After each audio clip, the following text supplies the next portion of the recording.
नमस्कार, स्वागत है आप सभी का moral stories in Hindi channel पर। आज की कहानी का नाम है लालची बिल्ली और बंदर की कहानी। एक जंगल था जहाँ सभी जानवर मिलजुल कर रहा करते थे। सभी जानवर जंगल के नियम का पालन करते थे और हर त्योहार साथ में मनाते थे। उन्हीं जानवरों में चीनी और मीनी नाम की दो बिल्लियाँ थी। वे दोनों बहुत अच्छी सहेलियाँ थी और एक दूसरे का साथ कभी नहीं छोड़ती थी। बीमारी में एक दूसरे का ख्याल रखना, बाहर साथ जाना, यहाँ तक कि वो दोनों खाना भी साथ ही खाती थी। जंगल में रहने वाले सभी जानवर उनकी दोस्ती की सभी तारीफ किया करते थे। एक बार की बात है, मिनी को किसी काम से बाजार जाना पड़ा, लेकिन किसी कारण से चीनी उसके साथ नहीं जा सकी। चीनी का अकेले मन नहीं लग रहा था, तो उसने सोचा कि क्यों ना वो भी बाजार घूमकर आए।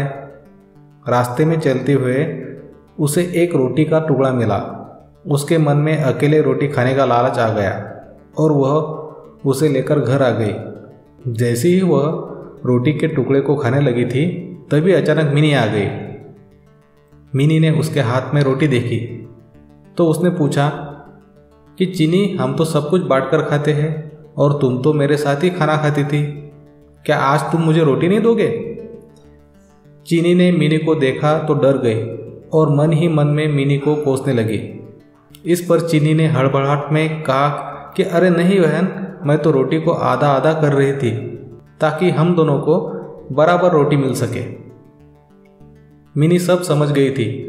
उसके मन में भी लालच आ गया था, लेकिन कुछ नहीं बोली। जैसे ही रोटी के टुकड़े हुए, मिनी चीख पड़ी कि मेरे हिस्से में कम रोटी आ गई है। रोटी चीनी को मिली थी, इसलिए वो उसे कम देना चाहती थी। फिर भी वो बोली कि रोटी तो बराबर ही है। इस बात को लेकर दोनों में झगड़ा हो गया और धीरे धीरे यह बात पूरे जंगल में फैल गई। सभी जानवर उन दोनों को लड़ते हुए देख रहे थे। उसी समय वहाँ एक बंदर आ गया और उसने कहा कि मैं दोनों के बीच में बराबर रोटी बांट दूंगा। सभी जानवर बंदर की हाँ में हाँ मिलाने लगे। न चाहते हुए भी दोनों ने बंदर को रोटी दे दी। बंदर कहीं से तराजू लेकर आ गया और दोनों रोटी के टुकड़े रख दिए। जिस तरफ वजन ज़्यादा होता वह उस तरफ की थोड़ी रोटी सी यह बोलकर खा लेता था, इस रोटी का दूसरी तरफ से वजन बराबर कर रहा हूँ। वो जानबूझकर ज़्यादा रोटी का टुकड़ा खा लेता था, जिससे दूसरी तरफ की रोटी वजन में ज़्यादा हो जाती थी। ऐसा करने से दोनों ओर की रोटी बहुत छोटे छोटे टुकड़े बच गए। बिल्लियों ने जब इतनी कम रोटी देखी तो बोलने लगी कि हमारी रोटी के टुकड़े वापस दे दो, हम बची हुई रोटी का आपस में बांट लेंगे। तब बंदर बोला कि अरे वाह, तुम दोनों बहुत चालाक हो, मुझे मेरी मेहनत का फल नहीं दोगी क्या? ऐसा बोलकर बंदर ने दोनों बची हुई रोटी के टुकड़े को खाकर चला गया और दोनों बिल्लियां एक दूसरे का मुंह ताकती रह गई।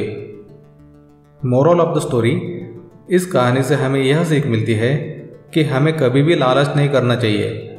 जो कुछ भी हमारे पास है, हमें उससे ही संतोष करना चाहिए और आपस में मिलजुल कर रहना चाहिए। लालच करने से जो हमारे पास है उससे भी हाथ धोना पड़ सकता है। धन्यवाद।